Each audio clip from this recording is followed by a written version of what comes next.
Hi, my name is Charles Robinson. I am a television reporter. I am a print writer.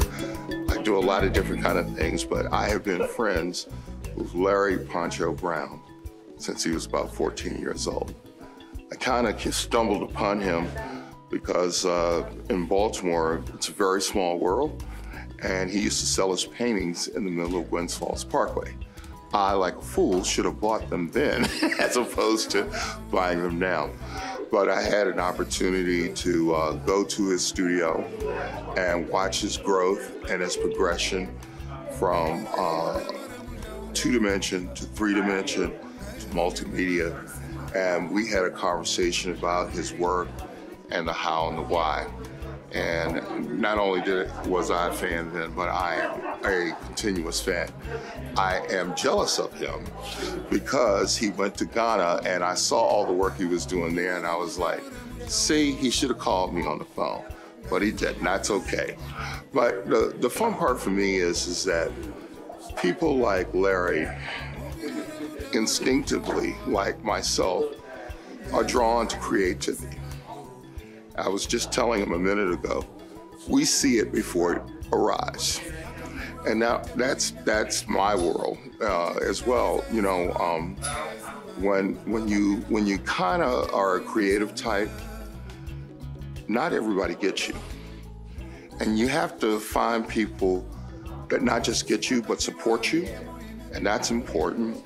In addition to that, I would say that Larry is in that unique vanguard of Black artists in America, actually worldwide, who see the world differently.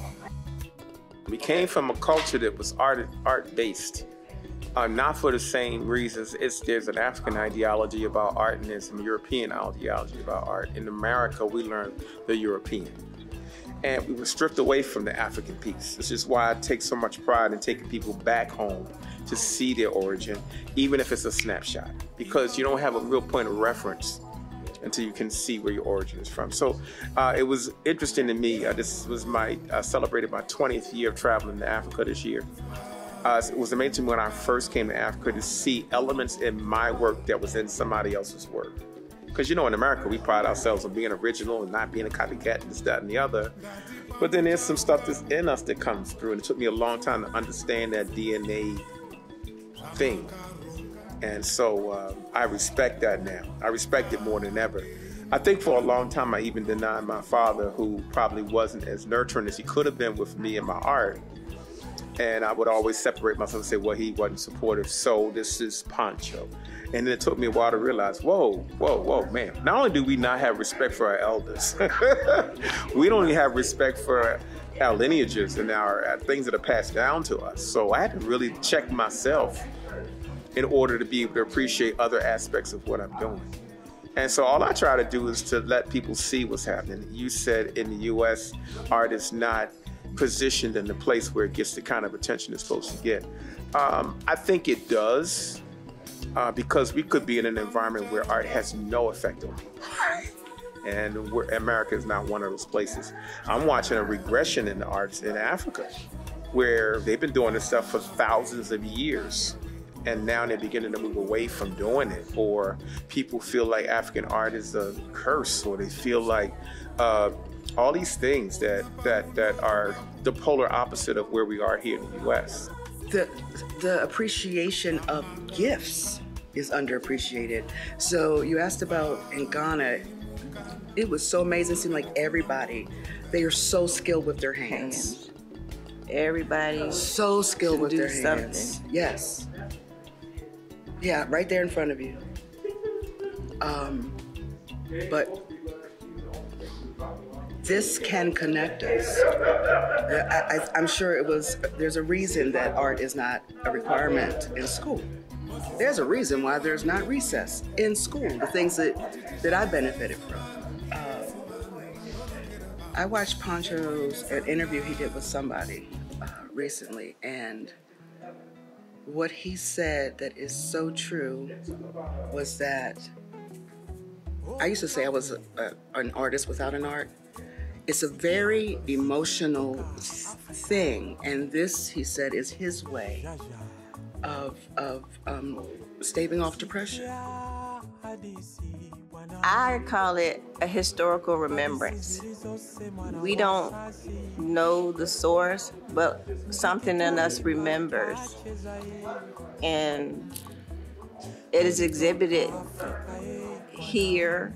It's exhibited wherever we go, but I call it historical remembrance. So we remember things we don't know that we know.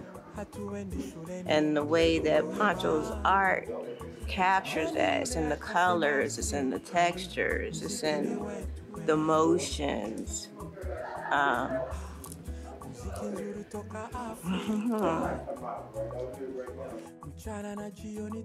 My name is Karen Wabasai, too, an artist. Poncho and I go back every bit of 30 years and or more. He introduced me into the fine art world of where we are right now. So I've always been a support system for him, and even more so him a support system for me. So I had to come. I had to be here.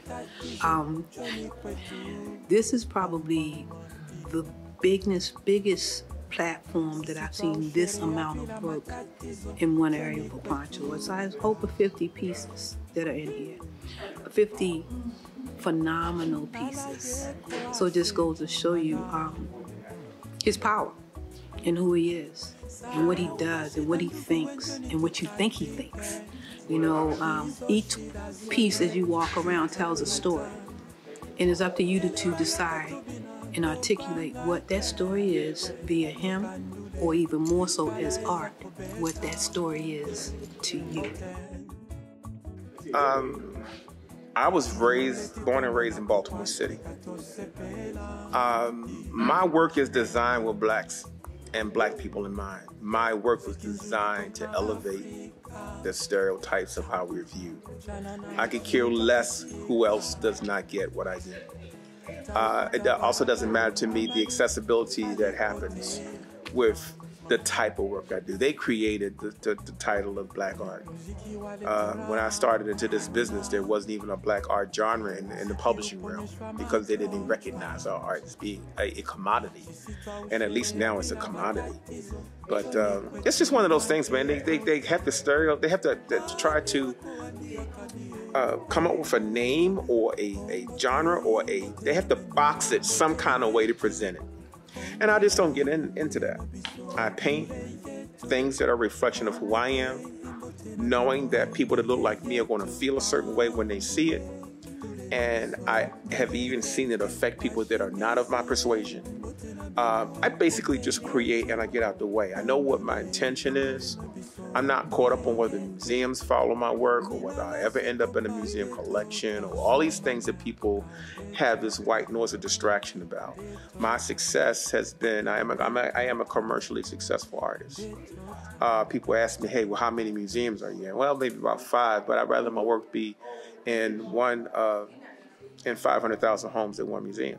And I've always said that, and that's where my work is now. I'd rather cater to the people that look like me.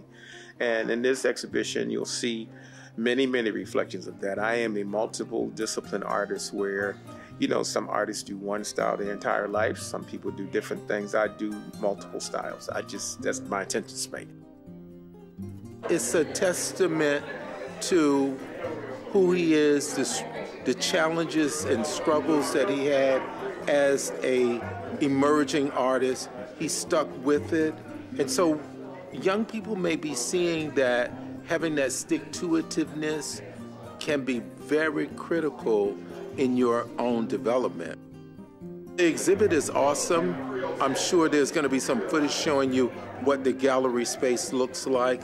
So in the imagery that Poncho has done over the last 40 years, seeing his style, being able to detect that.